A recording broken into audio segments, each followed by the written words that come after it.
আসসালামু আলাইকুম প্রিয় দর্শক, আশা করি যে যেখানে বসে দেখছেন ভালো আছেন, সুস্থ আছেন। আমি হাসির আক্তার, টেবিল টক এবং লন্ডন মিররের পক্ষ থেকে সবাইকে স্বাগত জানাচ্ছি আমাদের এখনকার অনুষ্ঠান দেখার জন্য। প্রিয় দর্শক, 9 জুলাই যে হত্যাকাণ্ডটি ঘটেছে খুবই হৃদয় বিদারক এবং নৃশংস হত্যাকাণ্ড নিঃসন্দেহে। এবং এই হত্যাকাণ্ডের দুদিন পরে যে ভিডিওটি ভাইরাল হয়েছে সেই ভিডিওর মধ্যে আমরা দেখেছি, কিন্তু এটি কি রাজনীতি না ষড়যন্ত্র, নাকি আসলে একটি চাঁদাবাজির ঘটনা, নাকি ব্যবসায়ের দ্বন্দ্ব, এই নিয়ে অনেক আলোচনা সমালোচনা চলছে।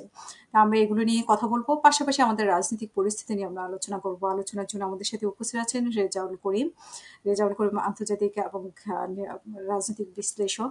আপনাকে স্বাগত আমাদের আজকের অনুষ্ঠানে। থ্যাংক ইউ আপা। আসসালামু আলাইকুম এবং আপনাকে ধন্যবাদ আমাকে কানেক্ট করার জন্য। জি। আমি শুরুতেই আপনার কাছে জানতে চাই যে আপনার আজকে একটি ভিডিওতে দেখলাম যে এটা হচ্ছে ডিজিএফআই এর ষড়যন্ত্র, এবং আরো দুই একটি ভিডিওতে আমরা দেখেছি যে সোহাগের যে হত্যাকাণ্ডটি আমরা দেখেছি, এবং খুব সুন্দরভাবে ভিডিও করা হয়েছে কয়েকটা অ্যাঙ্গেল থেকে। সেই ভিডিওগুলো সামাজিক মাধ্যমে এসেছে। তো এটা আপনার কাছে কেন মনে হচ্ছে, বা যারা বলছে তাদের তাদের লজিকটা কি, যে এখানে ডিজিএফআই ষড়যন্ত্র কাজ করছে কিনা?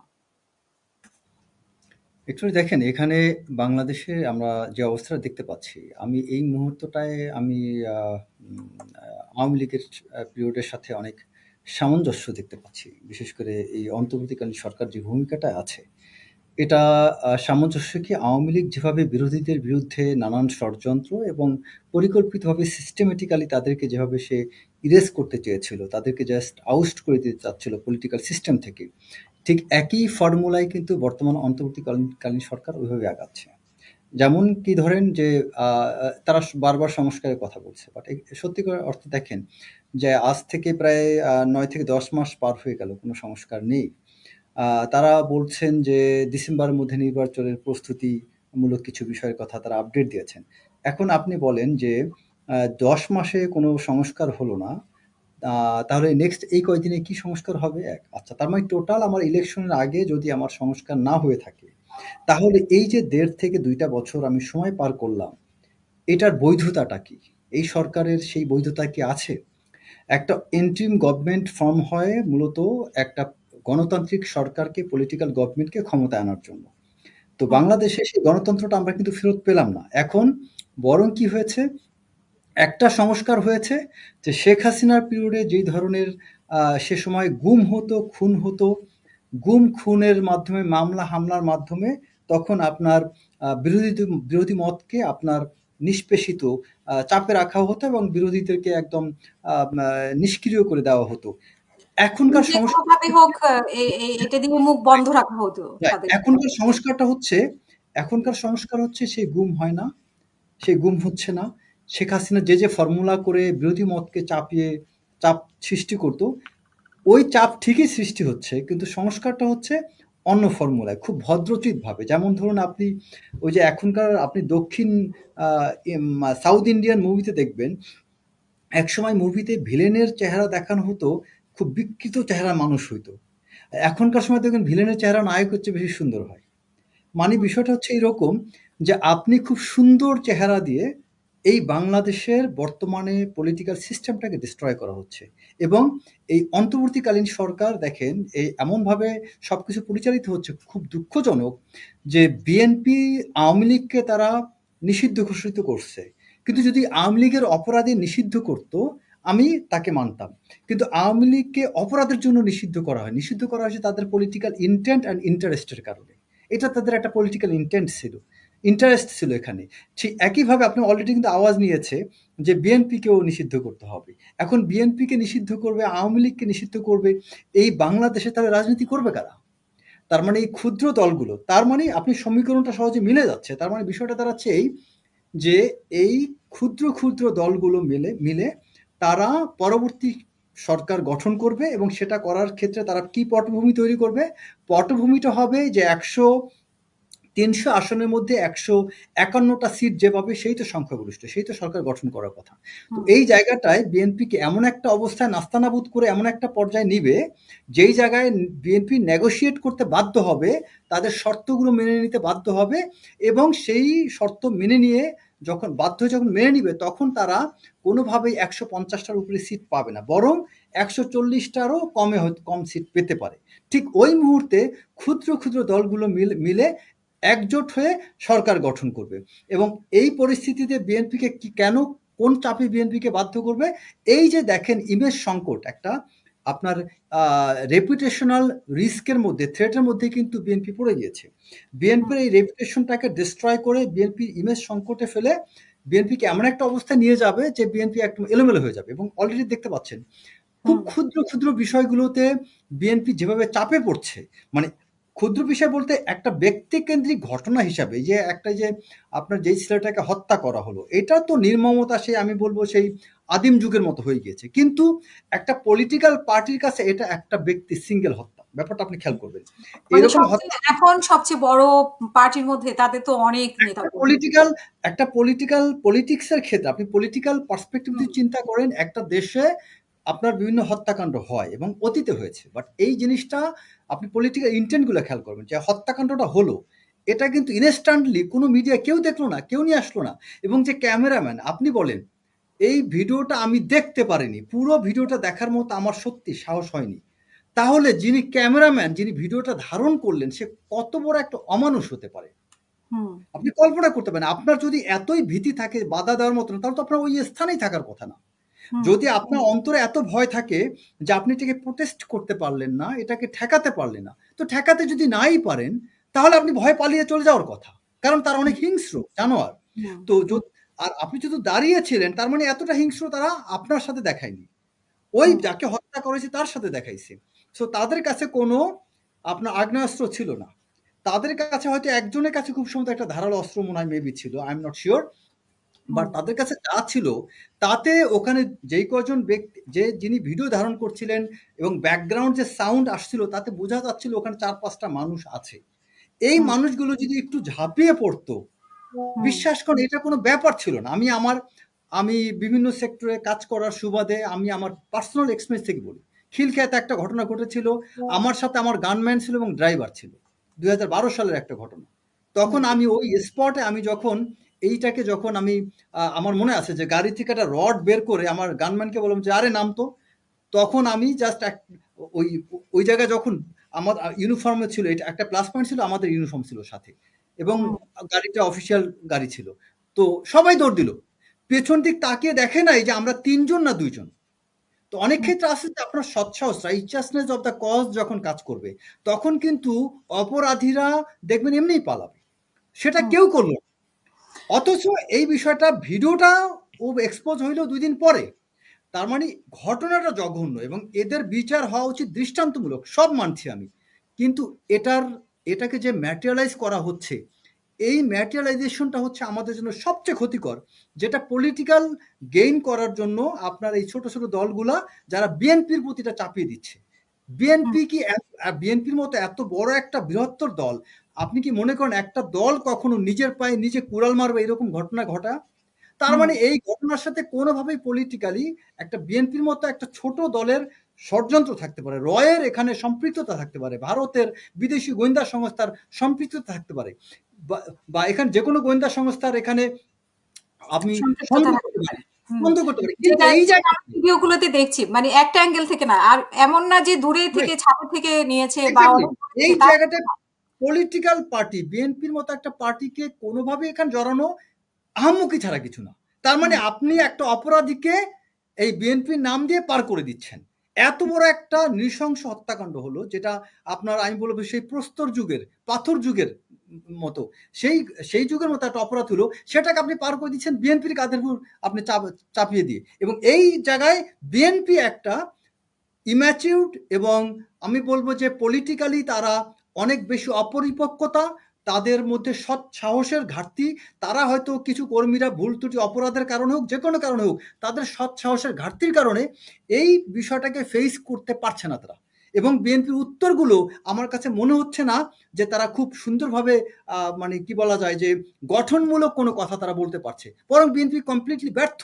তুমি যে অপরাধ করো নাই সেই অপরাধটা নিয়ে তো মোকাবেলা করতে পারছো না, তাহলে তুমি এই প্রতিপক্ষের সাথে কিভাবে পারবা? এই যে ছাত্র সমন্বয়ক যারা আছে, এই যে বৈষম্য বিরোধী আন্দোলনে যারা আছে, এনসিপি পার্টির নেতা যারা আছে, এরা তো বিএনপির কাছে অনেক বাচ্চা। হুম তাদেরকে কাউন্টার করার মতো বিএনপির কয়টা নেতাকে দেখতে পাচ্ছেন বলেন? তারা পারে না সোশ্যাল মিডিয়াতে কাউন্টার করতে, তারা পারছেন না আপনার এই যে বিএনপি মিডিয়া সেলের কি ভূমিকা বলেন, মিডিয়া সেল যে ধরনের যে ভূমিকা রাখার কথা সেটা তারা পারেনি। আপনি বিজেপির অনলাইন পেজগুলো দেখেন, আমি চ্যালেঞ্জ দিয়ে বলছি, আপনি বিজেপির অনলাইন পেজ দেখেন, ইভেন আওয়ামী লীগ ক্ষমতা নাই, তারপর দেখবেন আওয়ামী লীগের বিভিন্ন অনলাইন পেজগুলো কিভাবে কাজ করছে। আর এই বিএনপি তারা ক্ষমতায় না থাকলেও সবচেয়ে এখন একদিকে ক্ষমতায় কিরকম, যে বিএনপি আওয়ামী লীগের মতো এত বড় একটা মানে কি বলা যায় যে রাজনৈতিক দল নাই যারা তাদেরকে কি বলা যায় তাদের ধ্বংস করার জন্য উঠে পড়ে লেগেছিল। এই এই অবস্থাটার মধ্যে তারা নাই, তাহলে তারা এই যারা এই আজকে ছোট ছোট দল আওয়ামী কিন্তু শক্তি যেখানে নাই, তাহলে তারা কেন জায়গাটা ব্যর্থ হচ্ছে? এখন তো তাদের ভয়ের কিছু নাই, সেই দিক থেকে তারা বলতে গেলে এক ধরনের ক্ষমতায় আছে, তার মধ্য দিয়ে তারা এটাকে কোনোভাবে ফেস করতে পারছে না। That's why what they are doing now. তারা এখানে এখন মানে কোন রকম মনে করছে যে আমরা ক্ষমতায় চলে আসছি, very soon we are likely to come in power. তারা ক্ষমতার টেস্ট নেওয়ার মতো একটা অবস্থা চলে গেছে। ফিল্ড লেভেলে কর্মীরা নেতারা যা কাজ করছে তারা সঠিক দিক নির্দেশনা পাচ্ছে না। ইভেন জেলা পর্যায়ে ভালো নেতারা প্রবেশ করতে পারছে না, কারণ কি জেলা পর্যায়ে বিভিন্ন ক্যাডাররা আছে ওখানে, এই ক্যাডাররা ফুল কন্ট্রোল নিচ্ছে। এখন বিএনপিকে তো বুঝতে হবে যে বিএনপি এমন একটা দল যেই দলে জিয়াউর রহমান সকল যোগ্য লোকের একটা সমাহার ঘটিয়েছিলেন।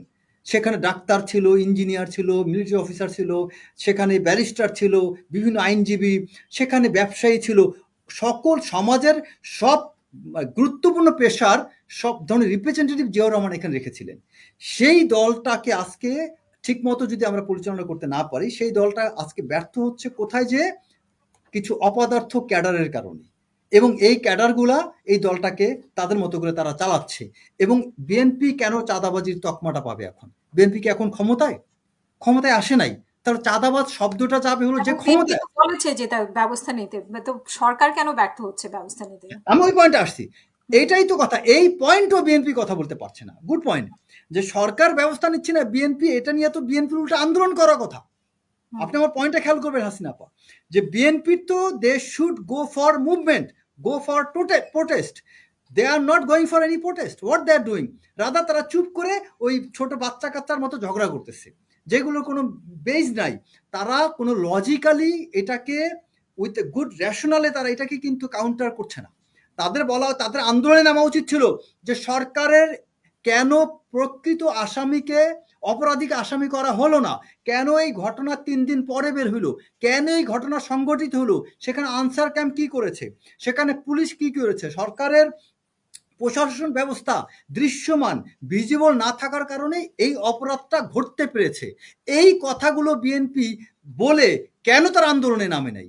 বিএনপি এখন আন্দোলন, আপনি একটা খেয়াল করবেন, যদি আপনার ঘরে চুরি হয় এবং আপনি যদি এটা নিয়ে কোনো মামলা না করেন, কোনো অভিযোগ না করেন, চুপচাপ থাকেন, তখন আপনার প্রতিবেশীরা ভাববে আপনার ঘরের কেউ আপনার ঘরের জিনিস চুরি করছে। না, এখানে যেটা হয়েছে যে বরং বিএনপির বিরুদ্ধে, হত্যাকাণ্ডের বিরুদ্ধে না, বিএনপির বিরুদ্ধে আমরা মিছিলগুলো দেখলাম বিভিন্ন দলের।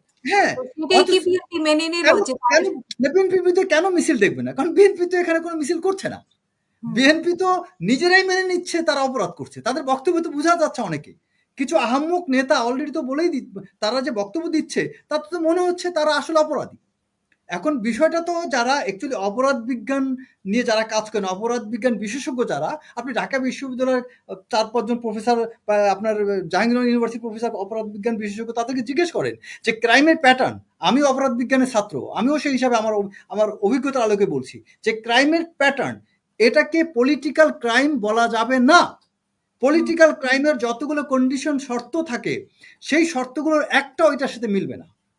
এটা কমপ্লিটলি, এটা হচ্ছে কোনো পার্সোনাল ইন্টারেস্ট থেকে এই আপনার অমানসিকতা, এই ধরনের বর্বরতা দেখানো হয়েছে। এটা ব্যক্তিকেন্দ্রিক, দুইটা গ্রুপের মধ্যে এখানে সংঘর্ষ। এখানে আমরা কি বলতে পারি না যে কালকে যে উপদেষ্টা রেজাওয়ানা বললেন যে এটার সাথে সরকার বা সরকারি দল কোনোভাবেই যুক্ত না, মানে এসব এখন যে ঘটনাগুলো ঘটছে, তার মানে কি আগের ঘটনাগুলোর সাথে কোনো না কোনো ভাবে কি সরকারি দল, বা আমি জানি না সরকারি দল উনি এটা এটা হাসিনা, একটা বিষয় হচ্ছে মবের বিষয়ে কেন বিএনপির অবস্থান একটা শক্ত, বিষয় হচ্ছে মানে শক্ত? একটা বিষয় হচ্ছে যে সরকার, কোনো সরকারই কোনোদিন দায় স্বীকার করছে আপনি বলেন? আপনি কেন, ওয়াই ডু এক্সপেক্ট যে Rezwana will express or he will confess that হ্যাঁ আমরা এটা করছি? কোনো সরকার তো এটা স্বীকার করবে না। আপনাকে ইউনূস সরকার আপনাকে কিন্তু সবসময়, সরকার তো মব হতে দিচ্ছে। মানে গত হ্যাঁ, ১ বছর এক্সাক্টলি, যাবত যদি মব হচ্ছে। এক্সাক্টলি। সরকার বরং মবকে প্রমোট করছে। সরকার আগে এটাকে, আপনাকে বলতো মব জাস্টিস, সেই টার্মটাকে এখন সরকারকে এটাকে বলছে mob violence. But hmm, mob is there. Hmm. আপনার যখন একটা মব হবে, সেই মবটা একটা violence can turn into justice, or justice can turn into killing, anything. Hmm, আপনি একটা হুম। মব যখন হবে সেখানে আপনার কন্ট্রোল থাকার কথা না। সো আপনি মবটাকে হতেই দিচ্ছেন কেন? মানে যে কারোর উপর যেকোনো ইস্যুতে যেকোনোভাবে হতে পারে। এক্স্যাক্টলি, এবং সেটাকে এক্স্যাক্টলি। আওয়ামী লীগ হলে জায়েজ, আবার অন্যদের ক্ষেত্রে হলে তখন সেটা দলীয় পর্যায়ে চলে যায়। এবং আপনি দেখেন, আপনি খেয়াল করে দেখবেন এই ঘটনা, দেখবেন আওয়ামী লীগ কি কোনো তাদের কোনো বক্তব্য, যে ধরনের বক্তব্য এক্সপেক্ট করছেন বা গত কয়েক মাস ধরে যে ধরনের কথাগুলো বলছিল, আওয়ামী লীগ কিন্তু এই ঘটনা সেরকম বক্তব্য দেয়নি। কারণ কি? কারণ এই জায়গাটা আওয়ামী লীগও এখানে বেনিফিশিয়ারি হচ্ছে। কারণ আওয়ামী লীগও মজা পাচ্ছে যে এরকম অপরাধ হতে থাকুক, কারণ এই অপরাধটার পেছনে তো আওয়ামী লীগ থাকতেও পারে। হুম, কারণ তারা তো খুশি হবে যে আমরা, আমাদেরকে তোমরা গুম খুনের কথা বলছো, এখন তোমাদের সময় যা হচ্ছে তো আইএমএ যে জাহেলিয়াতের সময় যা হয়েছে তা হচ্ছে। তো ওই হুম। দিক থেকে তোমরা তো, আমরা তো গোপনে গুম করছি, আর তোমরা তো প্রকাশ্যে বিশ্বজিতের ঘটনার চেয়ে আরো নির্মম ঘটনা ঘটাচ্ছ তোমরা। একটা মানুষকে আমি যখন ফার্স্ট টাইম পাথরটা তার শরীরের উপর নিক্ষেপ করলো, বিশ্বাস করেন এর পরের ধাপগুলো আমি আর দেখতে পারিনি। আমার দেখার মতো মানে আমার মনে হচ্ছিল শুধু আল্লাহ সাহস কে নেই। ধরছি না কেন? মানে আমি যাইয়া ধরে ফেলি। কিন্তু এক্স্যাক্টলি। ব্যাপারটা আপনি এরকম মনে একটা, হচ্ছে না। কিন্তু সামনে যারা ছিল তারা কি মনে হয়নি যে আমি যাইয়া হ্যাঁ, ধরে এই ক্যামেরাম্যানকে ধরে নিয়ে তাকে তাকে আপনার করা উচিত। বিশেষ করে তার রিমান্ডে নিয়ে তাকে জিজ্ঞাসাবাদ করা উচিত। এই ক্যামেরাম্যান এটার সাথে সম্পৃক্ত ছিল। এই ক্যামেরাম্যান হতে পারে কোনো একটা বিশেষ কোনো প্রতিষ্ঠানের এজেন্ট, কোনো পলিটিক্যাল পার্টি হোক বা কোনো ব্যক্তির হোক। এখানে বললাম না যে এই জায়গাটায় কিন্তু কোনো পলিটিক্যাল পার্টির ডাইরেক্ট প্যাট্রোনাইজেশন ছিল না। কারণ পলিটিক্যাল পার্টি কখনোই, বিএনপি, আওয়ামী লীগ বলেন, জামাত বলেন, বড় কোনো পলিটিক্যাল পার্টি, তারা কখনো এইরকম ঘটনাকে প্যাট্রোনাইজ করবে না। এখন এটা করতে গেলে তারা এটা আত্মঘাতী হবে। তার মানে এখানে ওই ক্রিমিনালরা পলিটিক্যাল পার্টির ক্ষমতাটাকে তারা হয়তো কাজে লাগাতে পারে, বাট পলিটিক্যাল পার্টির প্যাট্রোনাইজেশন কখন এখানে ছিল না। তাহলে এই ঘটনা কারা ঘটাইতে পারে? কারণ এই মুহূর্তে এরকম ঘটনা ঘটলে কারা কারা সব কাদের উপর আপনি দোষ চাপিয়ে দিতে পারবেন, এবং তাদের প্রতিদ্বন্দ্বী কারা, তারাই ঘটনা ঘটাইছে। মানে এবং এই হুট মুহূর্তে, করে মানে মুখ বন্ধ করে দেওয়া। মানে এমন হ্যাঁ, একটা এই মুহূর্তে ঘটনা তোমরা আপনার এমন এরকম একটা ঘটনা অপরাধ করেছো, তোমাদের মুখ বন্ধ। তোমরা কথা বলতে আরেকটা পারবে না। ব্যাপার হচ্ছে কি, এই মুহূর্তে এই ঘটনা ঘটা মানে আপনি কার উপর দোষটা চাপানোর সুযোগ পাবেন? ফার্স্টেই আসবে বিএনপি। হুম। কারণ সারা বাংলাদেশে চাঁদাবাজি এইটা ওটা নিয়ে বিএনপিকেই ব্লেম করা হচ্ছে। সো ঘটনা কি কারণে ঘটলো তাও দেখবে না। একটা ঘটনা ঘটছে, তার মানে এটার জন্য সহজেই বিএনপিকে আপনার একটা লেবেলিং করা যাবে। আর হুম। আর আর এই এই কাজটা ওই বিএনপি বিরোধীরাই এটা করছে। এটার সাথে জড়িত তারাই। যারা এটার পেছনে জড়িত তারাই কিন্তু এখন ধোয়া তুলসী পাতা হয়ে নিরপরাধ কোনো পলিটিক্যাল পার্টির উপর চাপিয়ে দিচ্ছেন। অথচ এবং সেই মানে পলিটিক্যাল এই যে পার্টি, এতদিন ধরে মব হলো এবং যারা এটা করেছে বা যেভাবে করুক না কেন, এটা তো এটাও তো জঘন্যতম মব। মবের সর্বোচ্চ একদম শেষ পর্যায়ের এটা। তো এটা এতদিন যে মব হলো, মবকে আমরা জাস্টিফাই করলাম, কিন্তু মব বন্ধ করার জন্য কিন্তু আমরা জোরভাবে কেউই করলাম না, এবং সরকারের মানে উৎসাহেই তো মবটা হচ্ছে। তো মব এই জঘন্য পর্যায়ে আসবে, আরো জঘন্য পর্যায়ে যেতে পারে, এটা কিন্তু আমরা আজকে স্বরাষ্ট্র উপদেষ্টা বলছেন যে চিরুনি অভিযান, কিন্তু এর আগে তো আমরা ডেভিল হান্ট দেখেছি। তো আমরা না, কি মব কন্ট্রোল করতে পেরেছি, বা মব কন্ট্রোল এরকম করার কিছুই জন্য না। আমরা কোনো শুনেন, ব্যবস্থা অ্যাকচুয়ালি নিয়েছি? একটা কথা বলি। এখানে স্বরাষ্ট্র উপদেষ্টা উনি খুব সহজ সরল, ওনার সরলতাকে আমি খুব পছন্দ করি। কিন্তু একটা ব্যাপার আছে। ব্যাপারটা হচ্ছে কি, আপনি একজন প্রফেসরের কাছ থেকে আপনি উইজডম এক্সপেক্ট করবেন। একটা প্রফেসরের কাছ থেকে আপনি কিন্তু মিলিটারি জেনারেলের রোলটা এক্সপেক্ট করবেন না। আর একটা মিলিটারি জেনারেল আপনাকে প্রফেসরের মতো সেই উইজডম তার কাছ থেকে আপনি এক্সপেক্ট করবেন না। তো আমাদের স্বরাষ্ট্র উপদেষ্টা উনি হচ্ছেন অত্যন্ত সরল এবং ভালো একজন মানুষ। কিন্তু এই স্বরাষ্ট্র মন্ত্রণালয়ের মতো একটা প্রতিষ্ঠান চালানোর জন্য যেই ধরনের আপনার টাইট কমান্ড কন্ট্রোল প্রয়োজন, সেই কমান্ড কন্ট্রোলটা বা সেরকম ব্যক্তিকে এখানে আসলে রাখা হয়নি। এটাও আমি মনে করি আহ, এটা কোনো প্রতিবেশী রাষ্ট্রের বা কারো না কারো একটা ষড়যন্ত্র আছে। আদারওয়াইজ এখানে বাংলাদেশে এইরকম একটা আপনার রেভলিউশন পরবর্তী সময়ে আপনার স্বরাষ্ট্র উপদেষ্টা কিছু কিছু মন্ত্রণালয়ের মন্ত্রী উপদেষ্টা হওয়ার কথা খুব কঠোর, প্রচণ্ড সাহসী, সেই হযরত উমর রাদিয়াল্লাহু মতো, বা এখানে জিয়াউর রহমানের মতো একদম শক্ত একজন প্রশাসক প্রয়োজন ছিল। এই স্বরাষ্ট্র মন্ত্রণালয় আপনি খেয়াল করবেন ৭৫ পরবর্তী যখন বিএনপি গভর্নমেন্ট ক্ষমতায় আসে, তখন কিন্তু জিয়াউর রহমান আপনার স্বরাষ্ট্রমন্ত্রী মন্ত্রণালয় তার অধীনে রেখেছিলেন। আপনি যদি স্বরাষ্ট্রমন্ত্রী অনার বোর্ডটা চেক করে দেখেন, সেখানে দেখবেন জিয়াউর রহমানের নাম আছে। তো কেন রেখেছিলেন? কারণ এই জায়গাটা বাংলাদেশের সবচেয়ে গুরুত্বপূর্ণ একটা জায়গা। সেই স্বরাষ্ট্র মন্ত্রণালয়ে এখানে যে হ্যান্ডসগুলো, এই হ্যান্ডসগুলোকে কন্ট্রোল করার মতো ক্যাপাসিটি যার ছিল তাকে এখানে রাখা উচিত ছিল। এবং উপদেষ্টা বলেছেন চিরুনি অভিযান, সেখানে ডেভিল হান্ট বলেছেন, কিন্তু এটা ইমপ্লিমেন্ট যারা করবেন সেই পুলিশ ফোর্স কি সেরকম অবস্থায় আছে? সেরকমভাবে পুলিশ কি কাজ করছে? কাজ করছে না। কারণ এখনো আপনি খেয়াল করে দেখেন যে এখনো বাংলাদেশে আওয়ামী লীগের সেই সময়ের অনেক কর্মকর্তারা বিভিন্ন জায়গায় রয়ে গেছে।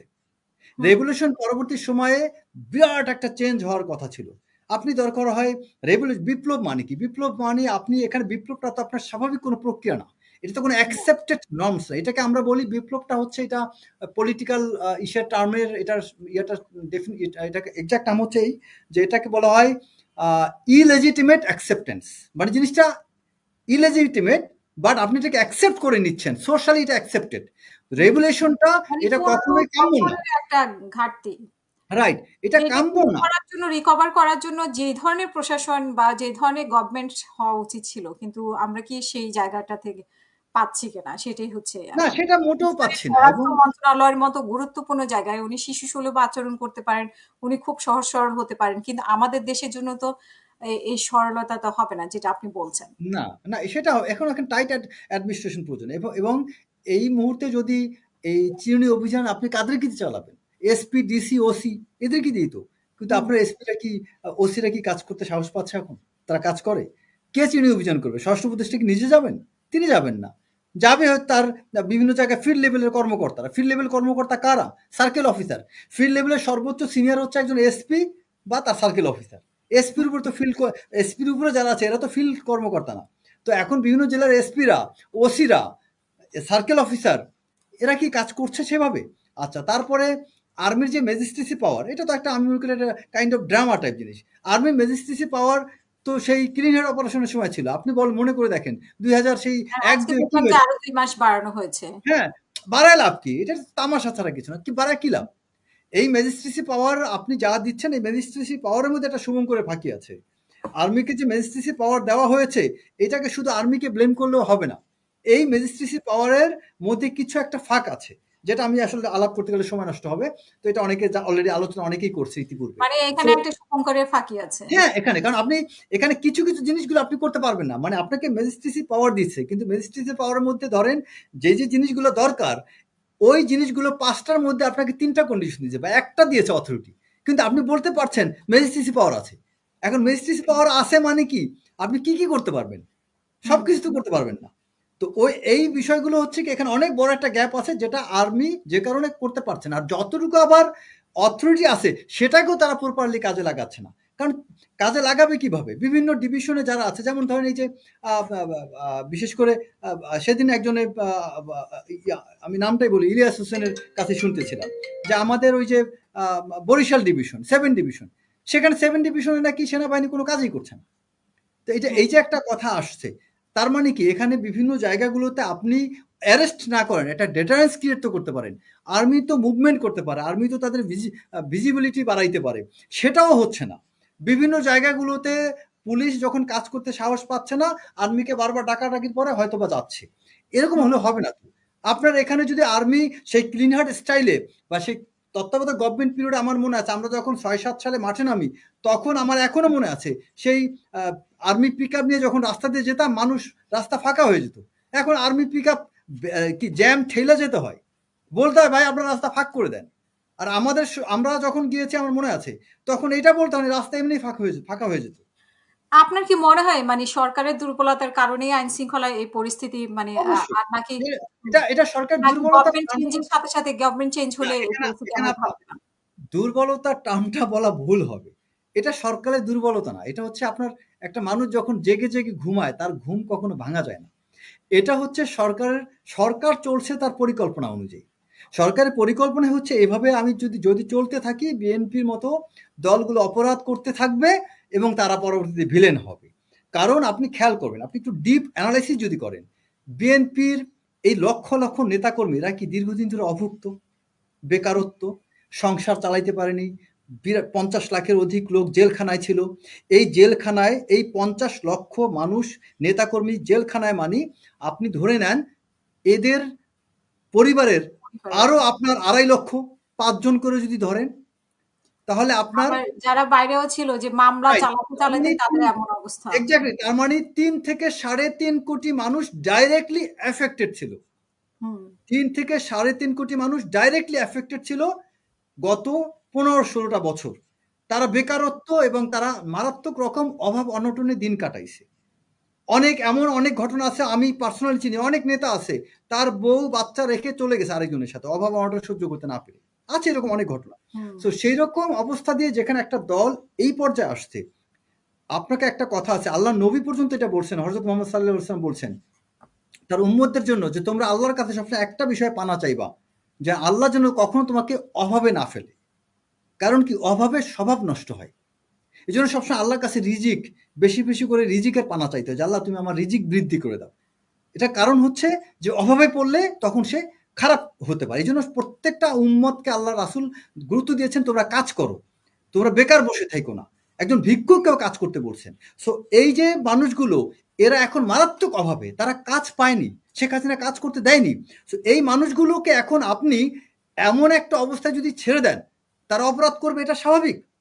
আপনাকে খেয়াল করতে হবে এই অপরাধটাকে আমি অ্যাকসেপ্ট করব। অ্যাকসেপ্ট মানে কোন দৃষ্টিতে? এটা প্রবাবল। এই অপরাধটা সংগঠিত হওয়ার কথা। সোশ্যাল ডেভিয়েন্স বা আপনি যদি আপনার কি বলা যায় সোশ্যাল ডেলিনকুয়েন্সি বলে একটা শব্দ আছে। যে আপনার সাধারণ যেমন বলে আমরা জুভেনাইল ডেলিনকুয়েন্সি।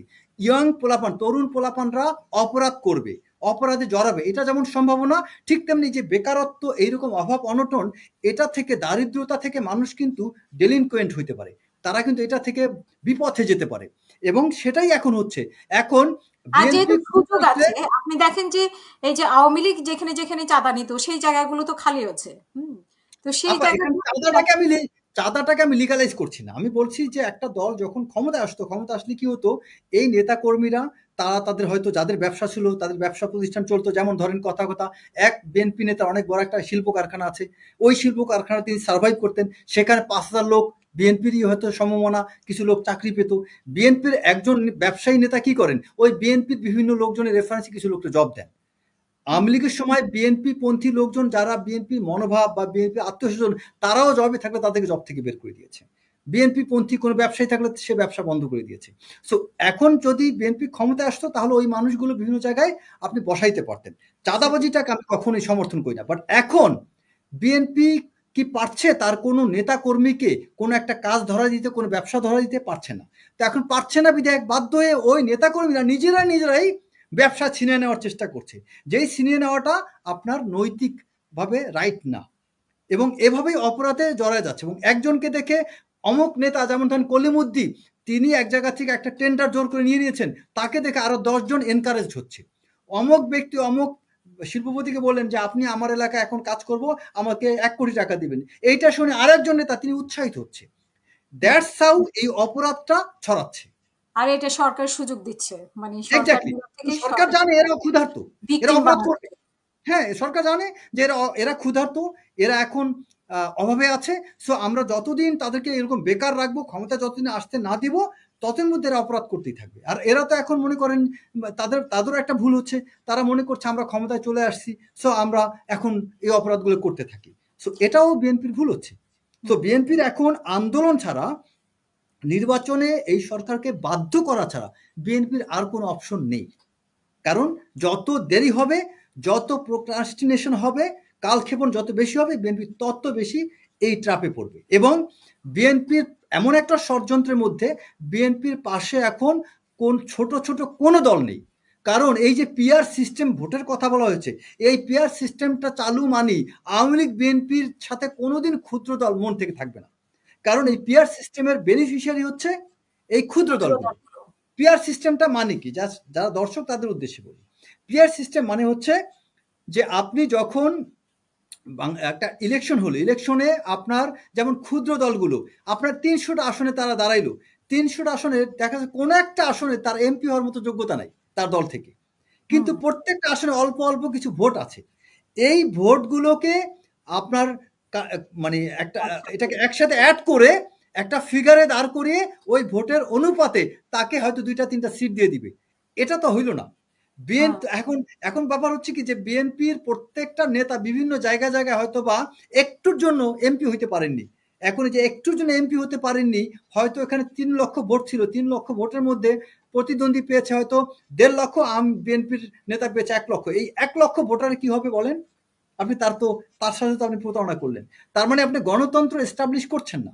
পিয়ার হুম। সিস্টেম হচ্ছে গণতন্ত্রের বিরুদ্ধে। এইটা হচ্ছে ভারতের বুদ্ধি, এবং এই ভারতের বুদ্ধিতে এই পিয়ার সিস্টেমে এই সরকার চলছে, এবং এই ভারতের বুদ্ধি পেয়েই এই আপনার ডক্টর মোহাম্মদ ইউনূস মোদিকে উপহার পাঠাইছে। আম উপহার দিচ্ছেন। বলা হচ্ছে হ্যাঁ, শুভেচ্ছা উপহার।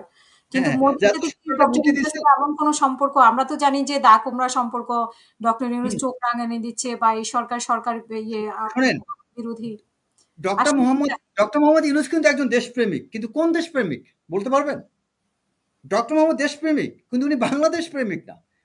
উনি হচ্ছেন আমেরিকা প্রেমিক। সো উনার যোগ্যতা নিয়ে কোনো প্রশ্ন আমি তুলব না। সে যথেষ্ট যোগ্য। ওনার অর্থনীতিতে ওনার অনেক যোগ্যতা আছে, পররাষ্ট্রনীতিতে ওনার যোগ্যতা আছে, উনি বৈদেশিক সম্পর্ক স্থাপনের ক্ষেত্রে, কানেক্টিভিটি, এক্সটার্নাল অ্যাফেয়ার্সের ক্ষেত্রে, বহির্বিশ্বে যোগাযোগের ক্ষেত্রে উনি অতুলনীয়। কিন্তু একটা কথা আছে না, যে দুষ্ট গরুর চেয়ে শূন্য গোয়াল ভালো। তার যে যোগ্যতা আছে, এই যোগ্যতাটা বাংলাদেশের দেশপ্রেমের জন্য উনি কাজে লাগাচ্ছেন বলে আমার সন্দেহ হয়।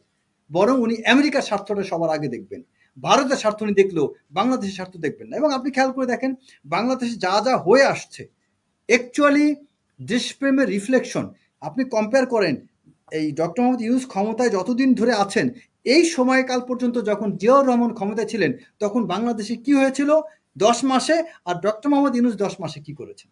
ইভেন এরশাদ ক্ষমতা আসার পর ১০ মাসে কি করছে, ডক্টর মোহাম্মদ ইউনূস ১০ মাসে কি করছে দেখেন। দেশপ্রেমের কিছু রিফ্লেকশন থাকে, একটা দেশের কিছু কিছু কাজে হাত দেওয়া, সেই কাজগুলো উনি করেন নাই। অর্থনৈতিক উন্নয়ন বা ওই যে আপনার বাংলাদেশ ব্যাংকে আপনি কোনো একটা হয়তো বাড়াইলেন, ফরেন কারেন্সি বাড়াইলেন, এটা কিন্তুই না। আপনার বাংলাদেশের মোরাল ডিগ্রেডেশন হচ্ছে, বাংলাদেশের জাতিগতভাবে আমাদের মধ্যে বিভাজন হচ্ছে, আমরা ক্ষুদ্র ক্ষুদ্র অংশে বিভক্ত হয়ে যাচ্ছি। এই দেশের বিভিন্ন দলকে ইউনাইটেড করতে পারলেই বুঝতে পারতাম তার মধ্যে দেশপ্রেম আছে। বিভিন্ন পার্টিগুলোকে, পুরো জাতিকে ইউনাইটেড করা ছিল ডক্টর মোহাম্মদ ইউনূসের সবচেয়ে গুরুত্বপূর্ণ কাজ। তিনি সেটা করতে পারেননি। আমি নিজে ওনার পক্ষে অনেক কথা বলেছি, কিন্তু দুঃখের বিষয় হচ্ছে তিনি পুরো বাংলাদেশের পুরো জাতিটাকে ওনার সময় সবচেয়ে বেশি বিভক্ত হয়েছে। শেখ হাসিনার সময় শেখ হাসিনা একা শত্রু ছিল, বাকি সবাই ইউনাইটেড ছিল। আর এখন পুরো বাংলাদেশের প্রত্যেকটা পার্টি যে যার মতো, জামাতের পথে আছে, ইসলাম আপনার ওই যে ইসলামী ইসলামী আন্দোলন। আন্দোলন, হ্যাঁ, তারা তাদের পথে আছে, বিএনপি পথে, তারপরে এনসিপি তাদের পথে। আপনার কারোর সাথে কারো সম্পর্ক নেই। আজকে দেখেন ওই যে ইসলামী আন্দোলনের নেতা সে জামাতকে গালিগালাজ করতেছে, আবার জামাতের বিরুদ্ধে দিকে মানে এখন অনেকেই কথা বলছে, আবার জামাত অনেকের বিরুদ্ধে কথা বলছে। কথা বলছে। বিএনপির সাথে জামাতের মানে সম্পর্ক সবার নাই। কিন্তু কেন্দ্রবিন্দু আবার বিএনপি। এক্স্যাক্টলি, সবার এক্স্যাক্টলি। কেন্দ্রবিন্দু বিএনপি। এবং এটা কি রাইট। সরকারই মানে তাদেরকে একটা কৌশল দিয়ে দিল যে পিআর এর ব্যাপারটা, নাকি তারাই নিজেরাই এটা নিজেদের হ্যাঁ, মতো?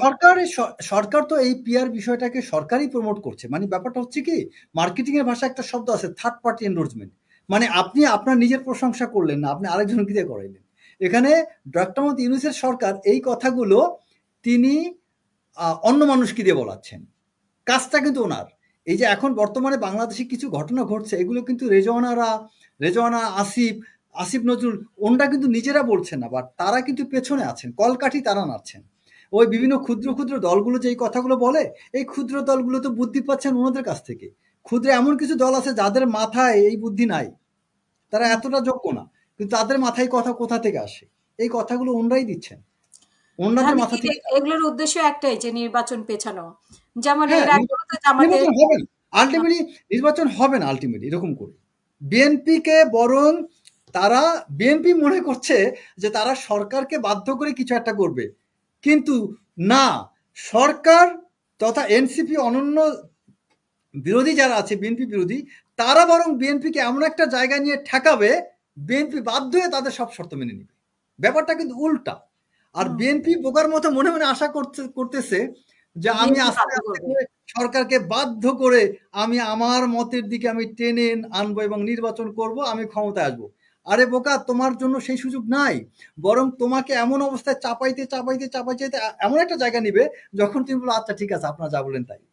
এবং হুম, যেটা আওয়ামী লীগের সময় হয়েছিল, বিএনপি কিন্তু আওয়ামী লীগের সময় দুইটা ফাঁদে পা দিয়েছিল। আপনি খেয়াল করে দেখেন। হুম, একটা ফাঁদ ছিল, আওয়ামী লীগ বিএনপিকে খালি স্বপ্ন দেখাইতো।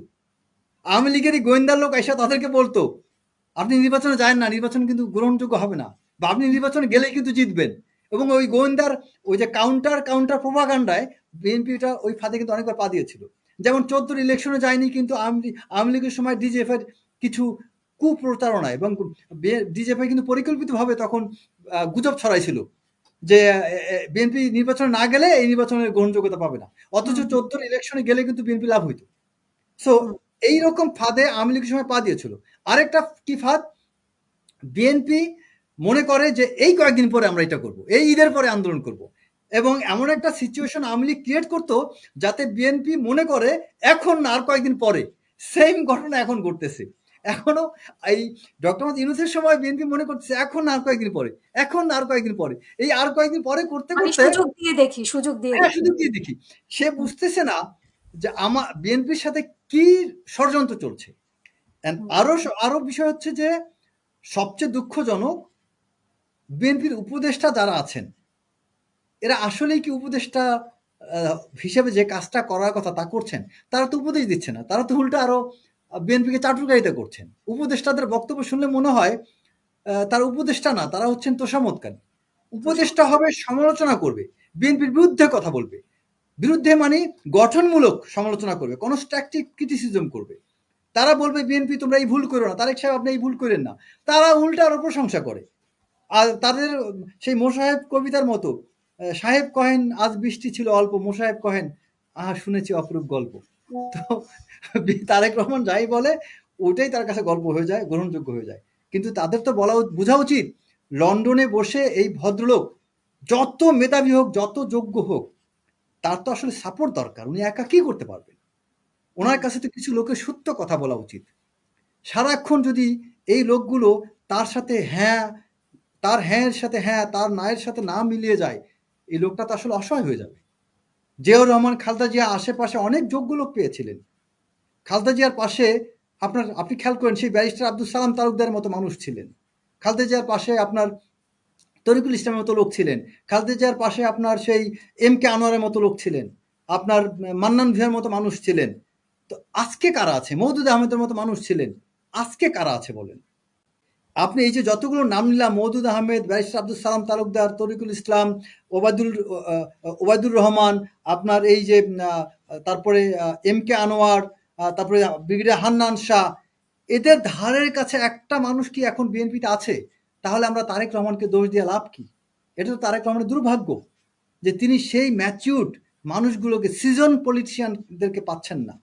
তার সাথে যারা আছেন, they are not the season politician. They might be talented, they might have intellectual, intellectually তারা অনেক বেশি এনরিচড হতে পারেন, কিন্তু অভিজ্ঞতা তো আপনি ইন্টেলেকচুয়াল দ্বারা হবে না। কিন্তু অভিজ্ঞতা বিএনপি তো সেটা চিন্তা করছে না। বিএনপি চিন্তা করছে যে আমরা বড় দল, সরি, নির্বাচন দিলে আমরাই ক্ষমতায় আসবো। না এভাবে এখন। চিন্তা করছে। আর বাকি যে দলগুলো আছে এগুলো ছোট ছোট দল। নির্বাচন দিলে তো মানে নির্বাচন পর্যন্ত যাওয়া, নির্বাচন দিলেই তো আমরা আসবো। আর নির্বাচন দিলে এদের পাত্তা থাকবে না, এরকম একটা ধ্যান ধারণা বিএনপির মধ্যে ঢুকে গেছে। মানে তাদের, আপনি যেটা বলছেন যে যে রহমানের পাশে বা খালেদা জিয়ার পাশে এরকম লোক ছিল, সেটা নিয়ে তো আসলে বিএনপির কোনো মাথা ব্যথা নাই। যে না, এটা নাই আমি বলব না। এটা আসলে নাই তা বলব না। এটা আসলে আছে। কারণ মানে কিছু আপনি কৌশল যে অবলম্বন করতে হবে সেটা বুঝতে হ্যাঁ, পারছি। এই কৌশলগুলো দেখেন আপনি। বিএনপির সিনিয়র নেতারা, ছাত্র কম বয়সী ৩০-৩৫ বছর বয়সের এনসিপির নেতারা যে কৌশলগুলো অবলম্বন করছেন, সেই কৌশলও তারা অবলম্বন করতে পারছেন না। তারা যে বক্তব্য দিয়ে তারা বিভিন্ন যে ফাঁদে বিএনপিকে ফেলছেন, এটাই আমার কাছে অবাক লাগছে। বিএনপির মতো একটা দল এনসিপির ফাঁদে পড়ছে।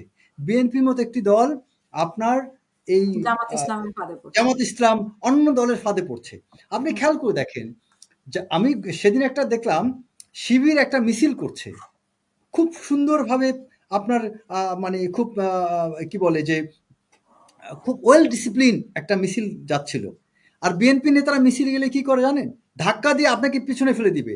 যার শরীরে শক্তি আছে, যেমন ধরেন ওই কথা আমি যদি তুলনা করি, যেমন আমাদের বিএনপির একজন খুব ভালো একজন নেতা আছে সুলতান সালাউদ্দিন টুকু। এখন টুকু আর যদি গয়েশ্বর রায় পাশাপাশি দাঁড়ায়, গয়েশ্বর রায় তো ওই ঠেলা দিয়ে টুকুর মতো সামনে যেতে পারবে না। ও তো হুম, ধাক্কা গুদা খেয়ে একদম ওইখানে পড়ে একদম পাড়াপোড়া খাওয়া শুরু করবে। সো কারণ কি, বিএনপির কালচার হয়ে গেছে ধাক্কাধাক্কি। হুম, কোনো একজন এখানে একটা মিছিলে গেলে এই ধাক্কাধাক্কি কেন দেখাইতে হবে। আর এই দেখানোটা বন্ধ করতে গেলে তারেক রহমানের বাংলাদেশে আসতে হবে। কারণ কি, সবাই মনে করে একটা ভিডিও আপলোড হলে তারেক রহমানের চোখে পড়বে। আমার ফিল্ডে কিছু দরকার নাই। আমি হুম, শুধু ভিডিও আপলোড করব। সব জায়গায় ক্যামেরায় ছবি আসবে আমার। আমি কথা বলছি সবাই দেখবে। এই যে নজরে আসার প্রবণতা, এটা ফিল্ড লেভেলের অ্যাক্টিভিটিসটাকে কমিয়ে দিয়েছে। যে হুম, কারণে আপনার এটা হচ্ছে বিএনপির মেইন কজ তার ব্যর্থতার। কারণ প্রতিটা জায়গায় এই ঠেলাঠেলি হচ্ছে এবং মাঠে ভালো ভালো লোকজন, ভদ্র নেতারা, জ্ঞানী নেতারা কিন্তু এখন অনেক জায়গায় যেতে ভয় পান, যে আমি সামনে দ্বারা একটা কথা বলতে পারবো না, এই ধাক্কা গুতা এগুলো ভালো লাগে না। আপনার বিএনপির সেই সময়ের আপনি যেই বড় বড় নেতারা ছিল, সাইফুর রহমান, তার সামনে যে কখনো আপনি আপনি মনে করেন কোনো যেনতন নেতা যে কথা বলতে পারতেন না। বাট এখন কিন্তু যত বড় সিনিয়র নেতা, মহাসচিব ফখরুল ইসলাম আলমগীর, তারে নিয়েও মানুষ তার সাথে মাঝে মাঝে বেয়াদবি করে। হুম, কারণ কি, কালচারটা এমন পর্যায়ে নেমে গিয়েছে। বিএনপিতে সেই সৌজন্যতা এটা অনেকটা কমে গিয়েছে। কারণ কি, গার্ডিয়ানলেস হওয়ার কারণে। আওয়ামী লীগের এই ১৭টা বছরে বিএনপির অনেকগুলো নেতা মারা গিয়েছেন। অনেকগুলো নেতা। এই ১৭ বছরে আমি বলব এটাকে আমি ব্যর্থতা বলব না, এটা একটা দুর্ভাগ্যও বটে। যে ১৭ বছরে অনেক সিনিয়র নেতা চলে গিয়েছেন। আপনি চিন্তা করেন যে বিএনপি লাস্ট যখন ক্ষমতা ত্যাগ করে ২০০৬, তখন যেই নেতার বয়স ছিল 60, পলিটিক্যালি সবচেয়ে ম্যাচুর হয় কারা? ৫০-এর পরে। হুম, বয়স যখন আপনি দেখবেন ৬০-৬৫ হয়, এই বয়সেই কিন্তু আপনি পলিটিক্যাল ম্যাচুরিটি অনুযায়ী একটা দলকে আপনি অবদান রাখতে পারবেন। হুম, এর আগে দল আপনাকে শিক্ষা দিবে। আর দল আপনার থেকে শিক্ষা নিবে, দল আপনার থেকে বেনিফিশিয়ারি হবে যখন আপনার বয়স 60 হবে। সো ওই বিএনপি ক্ষমতার শেষের দিকে যাদের বয়স 60 ছিল, সেই ব্যক্তিগুলো ১৭ বছর পরে তাদের বয়স ৮০। আর ৮০-তে যাওয়ার মানে ৮০-তে আস্তে আস্তে অনেকে মরে গেছে। সো এখন নেতৃত্ব সংকট। সো এই সময়টায় একটা বিরাট ভ্যাকুয়াম তৈরি হয়েছে। এই ভ্যাকুয়ামটার মধ্য দিয়েই আপনার কতগুলো চাপাবাজ জায়গা নিয়ে নিচ্ছে। কিছু দুষ্কৃতিকারী ইনফিলট্রেট করে বিএনপির ভিতরে ঢুকে বিএনপিটাকে শেষ করে দিচ্ছে।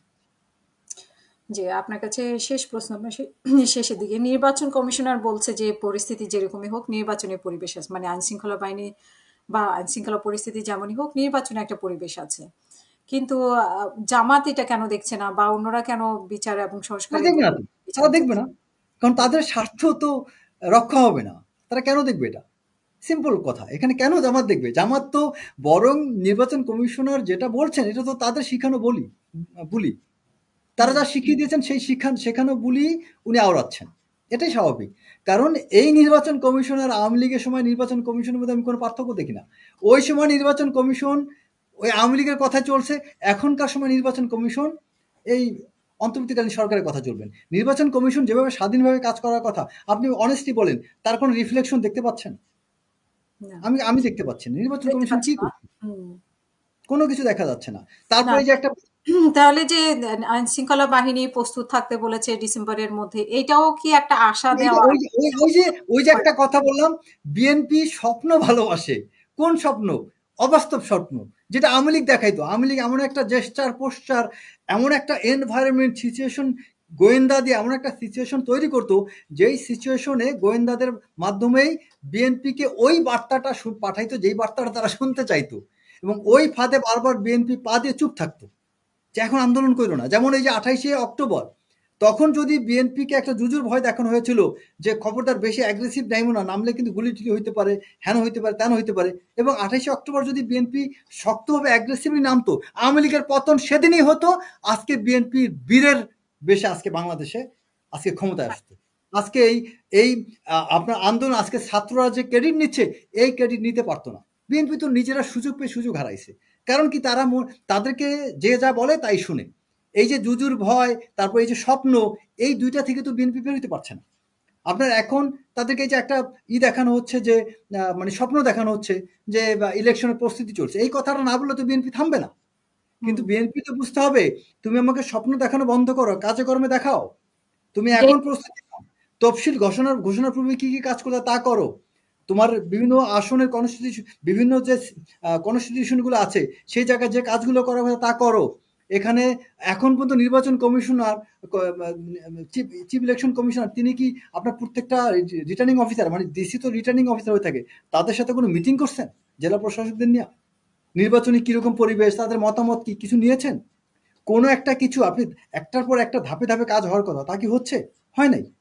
তাহলে এটা তো সম্পূর্ণ, আমি মনে করব যে বিএনপি জেনে বুঝে তারপরে ফাঁদে পা দিচ্ছে। আচ্ছা। এবং আপনি আরেকটা কথা লাস্টলি, হুম। আমাদের মিলিটারি ম্যানুয়াল অফ মিলিটারি লতে একটা লাইন আছে, ইগনোরেন্স ইজ অ্যান অফেন্স। আপনি জানেন না, এটা অপরাধ। বিএনপি কিছু জিনিস জানবে না কেন? এটাও বিএনপির অপরাধ। তাদের অনেক কিছু জানার আছে, তারা জানার চেষ্টা করছে না। Thank you. অসংখ্য ধন্যবাদ আপনাকে আমাদের সাথে যুক্ত হওয়ার জন্য। এবং প্রিয় দর্শক, আপনারা যারা সাথে ছিলেন তাদেরকে ধন্যবাদ। আমাদের পরবর্তী অনুষ্ঠান দেখার আমন্ত্রণ জানিয়ে এখানেই শেষ করব। সবাই ভালো থাকবেন, সুস্থ থাকবেন। আল্লাহ হাফেজ। আসসালামু আলাইকুম।